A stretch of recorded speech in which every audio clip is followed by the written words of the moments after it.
안녕하세요. 세계 선교 주간을 맞아서 이렇게 온라인으로 함께 모일 수 있게 돼서 기쁘고 감사합니다. 우리는 오늘도 주님의 크신 사랑으로 이렇게 살아가고 있습니다.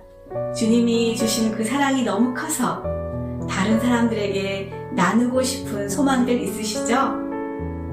이번 기회를 통해서 그 나누고 싶은 마음이 더욱더 커지고 또 그것을 실천으로까지 이어지게 할 수 있는 그런 기회들이 됐으면 참 좋겠습니다.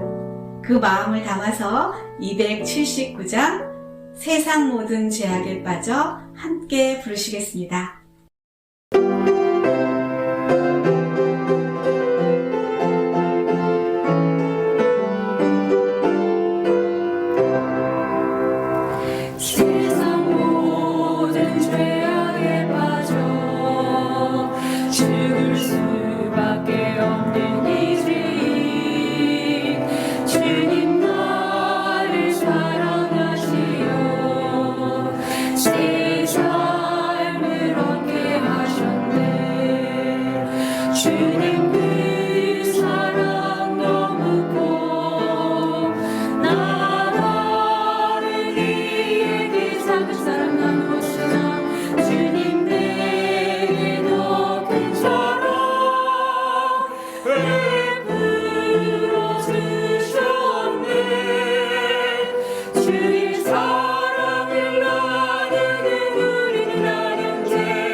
안녕하십니까. 세계 선교 주간 대송회에 참여해 주신 성도님들 진심으로 환영합니다. 감사합니다. 특별히 이 기간은 우리 몽골 지역의 선교를 위해서 우리 강사로서 양의식 목사님께서 말씀을 선포해 주시겠습니다. 이 일은 하나님께서 우리에게 주신 귀한 복음 사명 완수를 위해서 주신 복된 기간입니다. 저는 사도행전 20장 24절에 있는 말씀을 생각하면서 이 복된 기간에 여러 성도님들이 큰 은혜를 받으시기 바랍니다. 내가 달려갈 길과 주 예수께 받은 사명, 곧 하나님의 은혜의 복음을 증언하는 일을 마치려 하면은 나의 생명조차 조금 더 귀한 것으로 여기지 아니하노라. 이렇게 간증하신 우리 사도 바울의 그 귀한 간증을 생각하면서 우리가 이 세계 복음 사업에 같이 참여하시고 마음을 다하여 뜻을 다하여 하나님의 뜻을 이루는 복된 우리 성도님들 다 되시길 바랍니다. 감사합니다.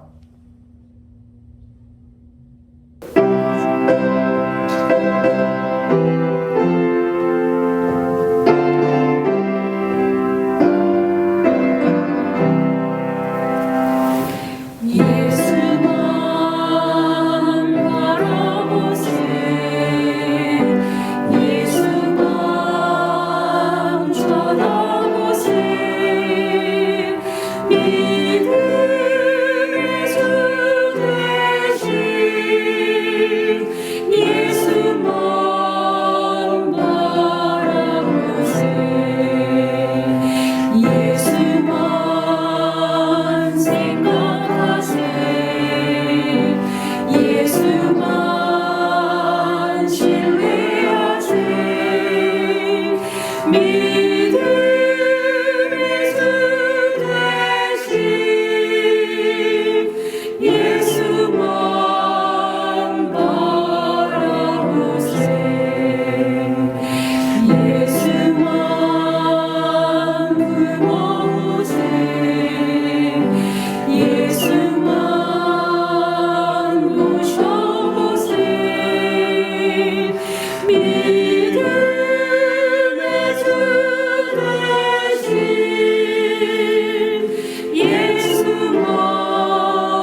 하늘에 계신 거룩하신 아버지, 주님을 찬양합니다. 우리로 먼저 주님을 알게 하시고 주의 성령으로 말미암아 주의 자녀가 되게 하시며 이 땅에 주님의 백성으로 살아가게 하셔서 참으로 감사합니다.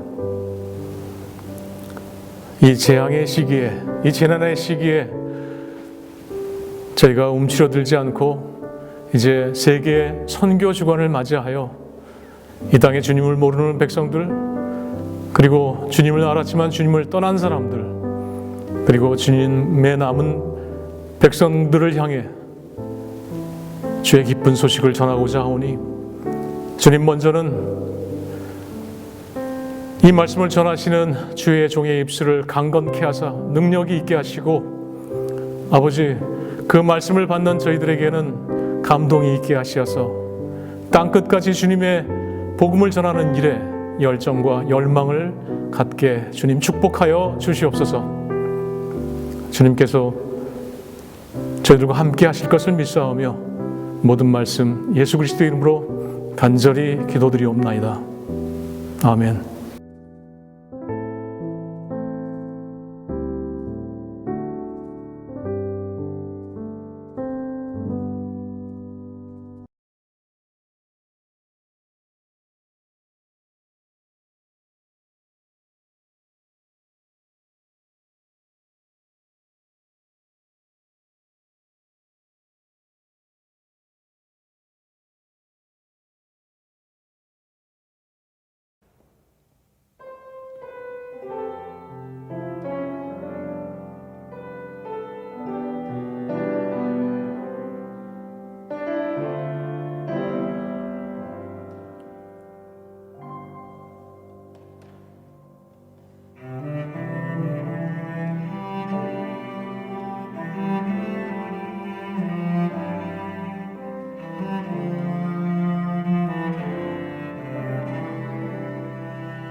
안녕하십니까? 미주에 계신 성도님들 이렇게 말씀을 통하여 만나 뵙게 되었습니다. 앞으로 5일간 모든 것을 먹을 만한 믿음이라는 총 주제를 가지고 하나님께서 이 시대에 우리에게 주신 기별인 새 천사의 기별과 선교적 경험에 대하여 말씀을 나누려고 합니다. 성령께서 말씀을 전하는 저와 이 말씀을 듣는 모든 성도들에게 감동하셔서 영적 부흥의 불씨가 우리의 각 심령과 가정 그리고 교회에 다시 한번 경험되는 귀한 시간이 되기를 기도합니다. 우리 모두가 아는 것처럼 2019년 12월 8일 중국 우한의 의료기관에서 원인을 알지 못하는 그러한 폐렴 환자들이 차례로 진단되면서 2020년 1월 7일에 WHO는 공식적으로 2019 코비드로 질병을 명칭하면서 코로나 바이러스가 시작되었습니다. 처음 제가 있는 이 몽골에서 이 소식을 뉴스를 통하여 접하였을 때는 저는 그 사태를 그다지 심각하게 받아들이지 않았습니다. 왜냐하면 그 전에도 이렇게 심각한 2003년의 사스, 2009년의 신종플루, 2015년의 메르스 등 이 코로나와 비슷한 어려운 상황들이 있었지만 저희는 전혀 그러한 것들을 피부로 느끼지 못하고 모든 것이 자연스럽게 끝났기 때문입니다. 그런데 코로나 바이러스가 중국 전역으로 급속도로 확산되면서 저희 가정이 사역하는 몽골에 생각지 못한 갑작스럽게 일들이 벌어지기 시작했습니다. 2월 1일 몽골 정부는 임시회의를 통해서 확진자가 몽골 내에 한 명도 없는 상황임에도 불구하고 2월 1일부터 모든 항공, 철도, 차량, 도로를 통제하기 시작했고 모든 집회와 모임을 갑자기 금지합니다. 준비도 없이 저희는 예배를 드릴 수 없는 상황이 되어버렸습니다. 그리고 8개월이라는 시간이 지나고 작년 9월 말이 돼서야 몽골 내에서 확진자가 8개월 발생하지 않자 몇 가지 준수사항들을 전제로 모든 것이 정상화되었고 저희는 참 기쁜 마음으로 5주 정도를 성도들이 안식일에 함께 모여 예배를 드릴 수 있었습니다. 그런데 5주 정도 예배를 드렸을 때에 러시아에서 들어온 한 운전기사를 통하여 몽골 내부에 첫 확진자가 발생하면서 다시 몽골 정부는 유례없는 강력한 통제를 시작하면서 모든 경제활동과 외부 출입이 금지되고 모든 예배도 할 수 없는 상황이 되어 오늘까지 이어지고 있습니다. 우리가 잘 아는 것처럼 지난번 뉴욕타임즈의 토마스 프리드먼이라는 기자가 이러한 뉴스를 냈습니다. 우리가 아는 것처럼 현대의 인류는 세상의 역사를 BC와 A로 나눕니다. 그런데 이 기자가 이야기하는 것은 이제 현대는 코로나 사태 이후로 세상의 역사가 BC와 AC, 비포 코로나와 애프터 코로나로 나누게 될 것이라고 이야기를 하는 것입니다. 코로나 이전과 코로나 이후입니다. 성경과 예언의 말씀을 알지 못하는 사람들도 2020년 발생한 코로나 사태가 결코 심상치 않다라고 하는 것을 느끼고 있는 것입니다. 지금까지 흘러왔던 세상의 정치, 경제, 문화, 종교 등 이번 우리가 대면한 코로나 사태를 통하여 세상의 역사가 완전히 바뀌게 될 것이라고 세상의 사람들은 생각하는 것입니다. 뭔가 새로운 기류의 변화를 세상의 사람들이 인지하기 시작한 것입니다. 인간의 발전된 과학과 기술로 아무것도 할 수 없는 무력한 상태를 인지하면서 세상에 일어나는 일들이 심상치 않다고 느끼기 시작했습니다. 그런데 중요한 것은 그들은 이 사태가 무엇을 우리에게 경고하고 있는지 모르고 있다는 것입니다. 우리는 코로나 사태를 통하여 우리에게 예수님의 오심의 시간이 정말로 가까웠다는 것을 잘 알고 있습니다. 중요한 것은 누가 무지 속에서 두려워하면서 잠들어 있는 이 세상의 사람들에게 하나님께서 예언하신 재림의 때가 가까웠다는 사실을 알려주어야 하는가라는 것입니다. 저는 바로 저와 여러분이 그 사명을 받은 사람들이라고 믿습니다. 다 함께 성경에 있는 말씀을 보도록 하겠습니다. 요나서 1장 6절부터에 있는 말씀입니다. 선장이 나아가서 그에게 이르되 자는 자여 어찌미뇨 일어나서 내 하나님께 구하라. 혹시 하나님이 우리를 생각하사 망하지 않게 하시리라 하니라. 무리가 그에게 이르되 청컨대 이 재앙이 무슨 연고로 우리에게 임하였는가 구하라. 너의 생업이 무엇이며 어디서 왔으며 고국이 어디며 어느 민족에 속하였느냐. 11절입니다. 바다가 점점 흉룡한지라. 무리가 그에게 이르되 우리가 너를 어떻게 하여야 바다가 우리를 위하여 잔잔하겠느냐. 요나가 대답하되 나를 들어 바다에 던지라. 그리하면 바다가 너희를 위하여 잔잔하리라. 너희가 이 큰 폭풍을 만난 것이 나의 연고인 줄을 내가 아노라. 세상이 하나님의 율법을 떠남으로 심판의 시간이 다가오는 때에 하나님께서는 그 세상을 구원하시기를 원하십니다. 그래서 요나를 부르시고 그에게 그 시대에 필요한 현대 기별을 주셨습니다. 하나님의 명령을 따라 니느웨로 가서 그 사람들을 위하여 주신 기별을 외쳐야 하는 요나는 하나님의 부르심을 받고 일어납니다. 그런데 우리가 잘 아는 것처럼 요나는 하나님께서 가라고 명령을 니느웨가 아닌 다시스로 도망을 합니다. 그런데 다시스로 가는 길에 큰 대풍을 만난 것입니다. 부르심을 잊고 기별을 받은 하나님의 사람이 그 부르심을 거절하고 도망감으로 사명을 회피하니 하나님을 알지 못하는 이방 사람들이 요나로 인하여 고통을 당하는 것입니다. 그들은 그들이 당하는 고통의 이유를 알지 못합니다. 왜 이런 재앙이 이게 갑자기 들이닥쳤는지에 대해서 세상의 사람들이 알지 못하는 것입니다. 이방인들이 두려워 요나에게 기도를 요청하는 것입니다. 자는 자여 어찌미뇨 일어나서 너희의 하나님께 구하라. 혹시 하나님이 우리를 생각하사 망하지 않게 하시리라 하니라. 12절을 보니 요나는 세상에 하나님을 알지 못하는 사람들이 이유 없이 당하는 재앙과 고통의 이유를 분명히 알고 있습니다. 그리고 그 해결 방법도 알고 있어요. 해결 방법이 뭐예요? 자기 자신이 죽는 겁니다. 세상을 향하여 자기 자신을 던지는 것입니다. 세상의 인류의 의학과 과학적으로 해결할 수 없는 수많은 사건과 사고, 재난과 질병이 끊임없이 꼬리를 물고 일어나고 있습니다. 세상의 정치도, 경제도, 문화도, 종교도 역사 이래로 경험하지 못한 상황으로 지금 치닫고 있습니다.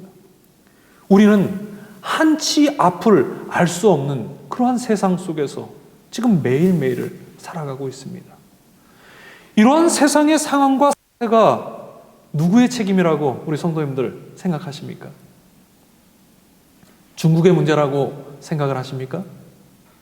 저는 바로 이 시대를 향한 진리를 위탁받은 우리의 문제라고 생각을 합니다. 오늘 우리 자신을 하나님께 온전히 드리지 않는다면 세상은 원인을 알지 못한 채 지금보다 더 큰 위기와 고통에 봉착하게 될 것이라는 것입니다.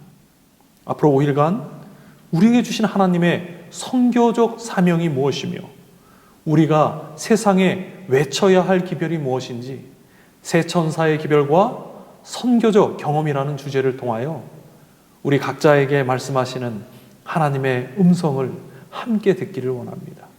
다 함께 성경을 보도록 하겠습니다. 계시록 14장 1절에 있는 말씀입니다.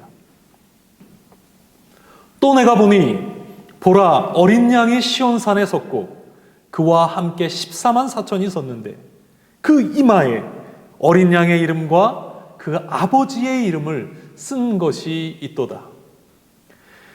재림의 때에 구원을 받는 14만 4천인의 첫 번째 특징은 그들의 이마에 어린 양의 이름과 하나님의 이름이 있다는 것입니다.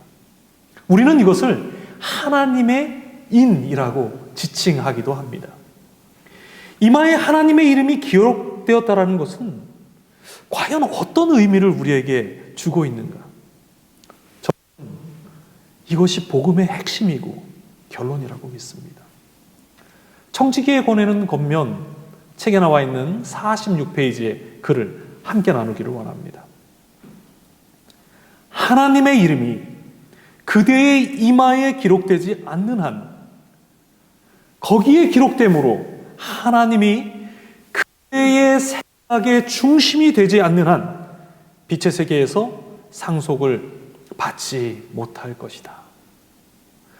구원을 받는 14만 4천은 그들의 모든 삶과 모든 일들과 모든 행동에 그리스도가 그들의 생각의 중심이 된 사람들입니다. 하나님의 형상을 회복한 사람들입니다. 그들의 내적 사상과 품성이 그리스도의 형상을 회복한 바로 하나님의 인을 받은 사람들이 14만 4천인입니다. 계시록 13장에서도 사단도 마지막 때에 짐승의 우상에게 경배하는 사람들에게 짐승의 표를 그들의 손과 이마에 준다라고 기록하고 있습니다. 이것은 짐승에게 경배함으로 말미암아 내적 사상과 그들의 품성이 짐승의 품성과 사상으로 그들의 생각이 동화되어진 사람들에게 사단은 내 것이라고 인을 치는 것입니다. 그런데 계시록 14장은 하나님의 내적 사상과 품성을 회복함으로 그리스도가 그들의 생각의 중심이 된 하나님의 인을 이마에 받는 14만 4천인이 등장을 합니다. 그래서 마지막 시대의 대결은 두 가지의 대결입니다. 하나님의 형상을 가진 존재들과 짐승의 형상을 가진 사람들의 대결이라는 것입니다. 우리에게 누가 우리의 생각의 중심이 되어 우리가 누구의 형상을 가지고 있는가가 우리가 누구에게 속해 있느냐를 결정하는 대쟁투의 가장 중요한 이슈가 될 것입니다. 중요한 것은 중간은 없다는 것입니다. 마지막 때에 짐승에게 지속적으로 굴복하면서 우리가 짐승이 주는 모든 사상과 내적인 품성을 따라서 계속 꼴지워지고 있는 사람과 그 반대로 날마다 하나님께서 주시는 성령의 역사를 경험하면서 하나님의 형상으로 계속 변해가는 사람들 둘로 나뉘어져서 짐승의 인이나 하나님의 인을 받는 일이 벌어질 것입니다. 그렇다면 질문이 있습니다. 어떻게 그리스도가 우리의 생각의 중심이 되실 수 있는가? 어떻게 우리는 이 시대에 하나님의 형상을 회복하고 하나님의 인을 받을 수 있는가? 그 답은 우리가 새 천사의 기별을 받아들이고 더 중요한 것은 그것을 경험할 때에 그리스도가 우리의 생각의 중심이 되어 하나님의 인을 받는 14만 4천인이 되는 것입니다. 14만 4천인은 새 천사의 모든 기별을 경험한 사람들이 14만 4천이 되는 것입니다. 그것을 경험함으로 14만 4천인의 무리에 속하게 된 사람들입니다. 많은 사람들이 이 새 천사의 기별을 우리가 자꾸 사람들에게 외쳐야 되는 기별이라고 생각을 합니다. 새 천사의 기별은 외쳐야 하는 기별이 맞습니다. 그러나 새 천사의 기별은 우리가 그것을 사람들에게 외치기 이전에 우리가 먼저 경험해야 하는 기별이라는 사실을 우리가 잊지 말아야 한다는 것입니다. 다시 말해서 새 천사의 기별은 나에게 먼저 외쳐야 하는 기별이고 내가 먼저 경험해야 하는 기별이라는 것입니다. 아주 중요합니다. 우리가 선교하자, 전도하자라는 말을 교회와 혹 목사님과 다른 전도자들을 통해서 들을 때에 그리고 그러한 요구를 우리 개인이 받을 때에 많은 분들이 마음에 부담을 느낍니다. 그 이유는 선교와 전도가 다 다른 사람들을 예수님께 인도하는 일, 복음을 전하는 일, 성경을 잘 가르치는 일이라고 우리가 생각하고 있기 때문입니다. 맞는 이야기죠. 그러나 성경이 말씀하는 선교와 전도에는 우선순위가 있다는 것을 우리가 잊지 말아야 하는 것입니다. 바로 성서적 전도는 내 자신을 먼저 하나님께 전도하는 일이, 내 자신을 먼저 하나님께 선교하는 일이, 내 자신이 하나님을 먼저 아는 일이 우선시 되어야 한다는 것을 성경이 우리에게 가르치고 있다는 사실을 우리는 잊지 말아야 합니다. 우리가 잘 아는 요한복음 4장의 수가의 사마리아 여인의 이야기를 우리가 한번 묵상해 봐야 합니다. 이 사마리아 여인은 우리가 잘 아는 것처럼 아주 불행한 삶을 살았어요. 사람을 만나는 것을 싫어합니다. 우울증이 있어요. 대인기피증이 있는 여인입니다. 그런데 하루는 이 여인이 예수님을 만납니다. 이 예수님과의 한 번의 만남은 이 여인의 인생을 송두리째 바꾸어 놓습니다. 사람을 싫어하는 여자가 자신의 생명과 관련 있는 가장 중요한 물동이를 버려두고 사마리아 마을로 뛰어들어가 사마리아 모든 사람들을 예수님의 발 앞에 데려옵니다. 그 후에 사마리아 사람들은 이렇게 고백합니다. 요한복음 4장 42절의 말씀입니다. 그 여자에게 말하되 이제 우리가 믿는 것은 내 말을 인함이 아니니 이는 우리가 친히 듣고 그가 참으로 세상의 구주신 줄 알미니라 하였더라. 이 여인은 개인 전도법이라는 것을 배워본 적이 없는 여인이에요. 선교학이라고 하는 것을 공부해 본 적이 없는 여인입니다. 공중전도법이라는 것을 배운 적이 없는 여인입니다. 그런데 대인기피증이 있고 우울증이 있는 여인이 그 일생에 단 한 번 예수님을 만난 후에 능력의 전도자, 능력의 선교사가 되어버립니다.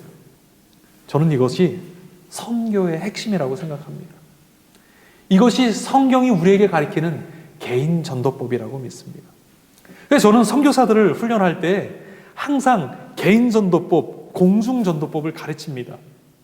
그런데 그 선교의 가장 기초를 이렇게 이야기합니다. 한 사람을 전도할 수 있는 사람은 전도에 제한이 없다. 100명, 1000명, 10,000명 더 나아가서 세상을 그리스도께 인도할 수 있다. 저는 이것이 성경이 가리키는 성서적 전도법이라고 믿습니다. 그 한 사람은 누구인가? 바로 나 자신입니다. 나를 그리스도께 전도할 수 있는 사람은 전도에 제한이 없는 것입니다. 그리스도와의 개인적인 만남이 우리가 전도자가 되게 하는 것이지, 열심히 공부하는 어떤 성경 공부와 내가 노력하는 전도법이 나를 전도자가 되게 하는 것이 아니라는 겁니다. 많은 사람들이 나 자신이 하나님께 전도되는 경험을 하지 않고 전도와 선교를 하려고 하니 마음속에 부담이 되는 겁니다. 사랑하는 성도님들이시여, 나 자신을 먼저 예수님께 전도하는 경험을 하는 우리 모든 성도님들이 되시길 바랍니다. 그것이 전도와 선교의 시작입니다. 이 사실을 잊지 마시고 오늘 우리가 나누는 하나님의 말씀을 함께 깊이 묵상해 보기를 원합니다. 계시록 14장 초반부에 등장하는 14만 4천인은 하나님의 인을 받은 사람들입니다. 그들의 마음에 오직 그리스도가 중심이 된 사람들입니다. 새 천사의 기별을 경험한 사람들입니다. 바로 자신을 하나님께 먼저 전도하고 선교한 무리입니다. 선교와 전도에 여러분 부담 갖지 마시기 바랍니다. 여러분을 먼저 하나님께 전도하는 일에 힘쓰시기 바랍니다. 여러분 자신이 하나님께 올바로 전도될 때에 우리는 자연스럽게 선교사, 전도자가 되는 것입니다. 이번 한 주 사경회의 주제가 새 천사의 기별과 선교적 경험이라고 말씀을 드렸습니다. 여기서 선교적 경험이 나를 그리스도께 선교하는 일임을 꼭 기억하시고 앞으로 5일간 예수 그리스도를 개인적으로 만나는 선교를 감당하는 모든 성도들이 되시기를 바랍니다. 새 천사의 기별을 경험하는 것이 우리에게 왜 중요한가? 그리고 그 새 천사의 기별은 무엇인가? 저는 초기문집이라는 책에 256페이지에 있는 글을 우리 성도님들과 함께 나누기를 원합니다. 셋째 천사의 기별을 받아들였지만 첫째와 둘째 천사의 기별을 경험하지 못한 사람들을 넘어뜨리려 한다고 기록하고 있다. 또한 이 세 가지 기별을 이해하고 받아들이는 자들은 사단의 미혹에 빠지는 일이 없을 것이라고 증언하고 있다. 180여 년 전 윌리엄 밀러가 해석한 2300주야의 재림에 대한 예언을 듣고 적게는 5만에서 많게는 25만의 사람들이 재림을 준비하기 위하여 나아왔다고 역사주의자들은 추정하고 있습니다. 하나님의 계획에 따라 영적인 불씨가 거의 꺼져버린 영적 부흥의 불씨를 타는 계기가 되었지만 우리가 잘 아는 것처럼 두 번이나 예수님께서 재림하시지 않는 실망을 경험하자 많은 사람들이 떠나갔고 여러분 얼마의 사람들이 남았는지 아십니까? 50여 명이 남았습니다. 250만 중에서 50여 명이 25만 중에서 50여 명이 남은 것입니다. 이 마지막 때에도 새 천사의 기별을 받아들이고 재림을 기다린다는 열처녀와 같은 순수한 수많은 사람들이 재림으로 나올 것입니다. 재림을 기다리는 무리입니다. 순결한 처녀들입니다. 그러나 결국 5명의 처녀만 신랑을 맞이합니다. 우리는 깊이 생각해 봐야 합니다. 셋째 천사의 기별을 받아들였지만 첫째와 둘째 천사의 기별을 경험하지 못한 사람들을 사탄은 넘어뜨리려 한다라고 기록하고 있어요. 또한 이 세 가지 기별을 이해하고 받아들이는 자들은 사단의 미혹에 빠지는 일이 없을 것이라고 증언하고 있습니다. 마지막 시대를 위하여 하나님께서 우리에게 주신 현대 기별인 새 천사의 기별은 머리로 이해하고 수용하는 기별이 아닌 우리 개개인이 경험해야 하는 기별인 것입니다. 첫째와 둘째 천사의 경험이 없는 사람들 가운데서 셋째 천사의 기별만을 받아들이는 사람들이 있을 것이라는 겁니다. 그런데 사단은 이 두 기별을 경험하지 못한 사람들을 다 미혹에 빠뜨릴 것이라는 것입니다. 그러나 첫째와 둘째 천사의 기별을 경험한 후에 셋째 천사의 기별을 경험한 사람들은 결코 사단의 미혹에 빠지는 일이 없게 될 것이라는 것입니다. 우리는 새 천사의 기별을 경험함으로 하나님의 인을 받는 그리스도가 우리의 삶과 우리의 생각의 중심이 되는 경험을 해야 할 것입니다.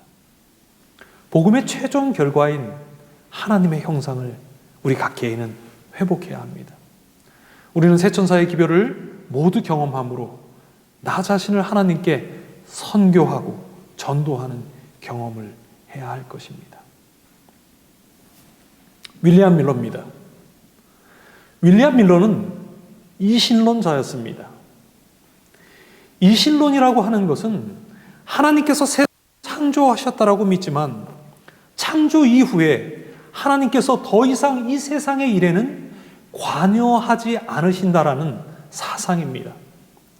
마치 우리가 인형의 태엽을 감아놓은 것처럼 하나님께서 세상을 창조하시고 세상의 모든 것이 알아서 이치와 순리대로 자연의 이치에 따라 돌아가게 하셨다라고 믿는 사상입니다.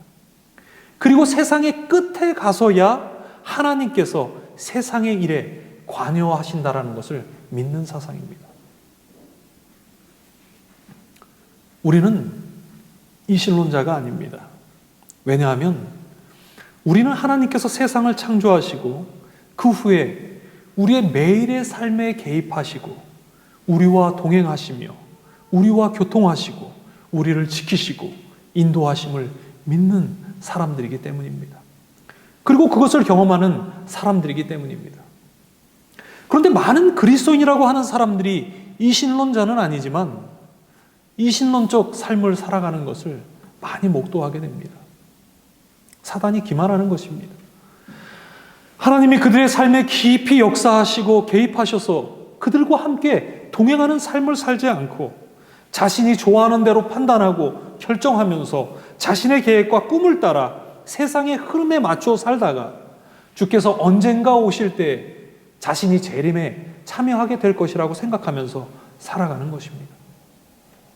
저는 이신론자들이라고 생각을 합니다. 그래서 계시록 14장 5절에서 14만 4천인의 또 다른 특징 중에 하나를 이렇게 말씀합니다. 계시록 14장 5절입니다. 그 입에 거짓말이 없고 흠이 없는 자들이더라. 마지막 때의 구원에 참여하는 14만 4천인은 그 입에 거짓말이 없는 자들이라고 말씀합니다. 거짓말이 없다라는 것이 무슨 의미일까요? 여러분, 우리는 제7일 안식일 예수재림교인입니다. 재림을 기다리는 사람들이에요. 예수님의 재림만이 유일한 희망임을 믿고 살아가는 사람들입니다. 이것이 우리의 인생의 유일한 목표요, 목적입니다. 주께서 곧 오실 것을 믿는 사람들입니다. 그렇다면 내가 볼 때도, 다른 사람들이 나를 볼 때도 재림을 준비하는 사람으로서 살아가야 하는 것입니다. 만약에 내가 믿고 말하는 것과 내가 매일 살아가는 모습이 다르면 우리는 거짓말하는 자인 것입니다. 성경은 마귀를 거짓말하는 자로 묘사합니다. 거짓말은 진리가 아닌 것을 말한다는 것만이 아닙니다. 진리를 말하지만 진리가 그 속에 없는 사람들을 거짓말하는 자라고 성경은 말씀하는 것입니다. 그들이 말하는 진리가 그 진리를 말하는 사람의 삶에서 투영되지 않으므로 그 사람이 말하는 모든 말과 행위가 거짓이 되어버리는 것입니다. 예수님께서 내가 곧 진리다라고 말씀을 하셨어요. 오늘 예수 그리스도의 삶이 우리의 삶에서 재현되어야 합니다. 예수 그리스도의 형상이 우리의 삶에서 보여져야 합니다. 하나님이 자신의 생각의 중심이 된, 곧 하나님의 형상이 회복된 사람들, 하나님의 인을 맞은 사람들이 이 세상에 넘쳐나야 하는 것입니다.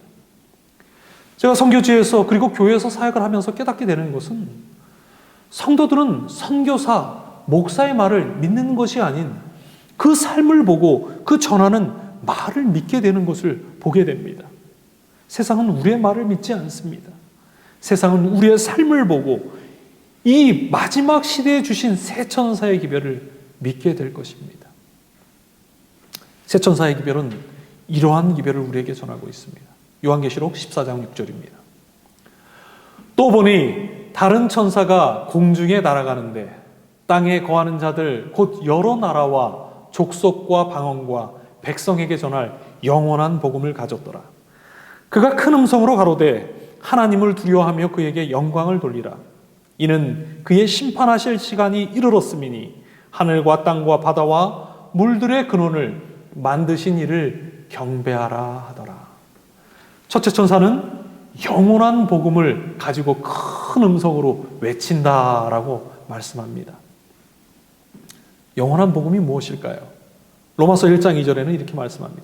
이 복음은 하나님이 선지자들로 말미암아 그의 아들에 관하여 성경에 미리 약속하신 것이라. 복음은 예수 그리스도에 대한 것입니다. 그런데 왜 그것이 영원한 복음이 되는가? 영원 전부터 존재하셨던 예수 그리스도께서는 우주와 세상을 창조하신 창조주 하나님이시지만 그분께서는 저와 여러분을 위해서 이 땅에 인간이 되어서 오셨습니다. 그 창조주 하나님이 우리의 구원을 위하여 십자가에 달려 돌아가시고 하늘로 승천하셔서 영원한 인간이 되었습니다. 무엇을 위해서요? 우리가 잃어버린 하나님의 형상을 회복시키기 위해서입니다. 이 복음은 예수님의 재림으로 끝나는 이야기가 아닙니다. 그분께서는 영원한 인간이 되셔서 우리와 함께 하시는 하나님이 되실 것이라는 약속입니다. 그리고 우리도 그분께서 희생을 통하여 우리에게 회복시켜 주신 하나님의 형상을 영원히 이제는 잃어버리지 않게 될 것입니다. 그렇기에 예수 그리스도에 대한 소식은 우리에게 복음이며 또한 영원한 복음이 되는 것입니다. 죄의 흔적이 완전히 사라진 때에도 예수님의 손에는 십자가의 흔적이 남아있을 것입니다. 성경의 모든 내용이 영원한 복음이며 또한 세천사의 기별은 이 영원한 복음 대신 예수님을 우리가 체험하고 증거하고 세상에 나타낼 수 있도록 이 마지막 시대를 살아가는 우리에게 증거된 기별입니다. 이것은 경험해야 하는 기별인과 동시에 우리의 삶을 통하여 증거되어야 하는 기별인 것입니다. 우리 제7회 안식일 예수재림교회는 재림운동으로 시작했습니다.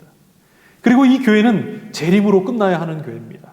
세상이 급변하고 세상의 재난이 교회 위기로 찾아온 이때에 우리는 더더욱 세상에 돌아가는 모든 일들에 하나님의 손길이 함께 하시고 우리의 개인의 삶과 일상의 소소한 일들 속에서도 하나님의 귀한 인도하심이 함께 하심을 믿어야 합니다.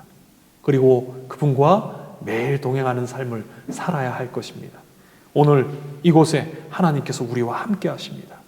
이번 2021년 고통당하는 이 세상을 향하여 요나처럼 내 자신을 던지게 되시기 바랍니다. 예수 그리스도를 개인적으로 만나는 경험을 통하여 내 자신을 예수님께 전도하는 한 해가 되시길 바랍니다. 성령의 능력을 통하여 내가 생각한 가장 가치 있는 것이라는 것을 내려놓고 세상을 주님의 발 앞으로 인도하는 선교사가 되시기 바랍니다. 말이 아닌 삶으로 주의 재림이 가까웠음을 세상에 증거하는 참된 증인이 되시길 바랍니다.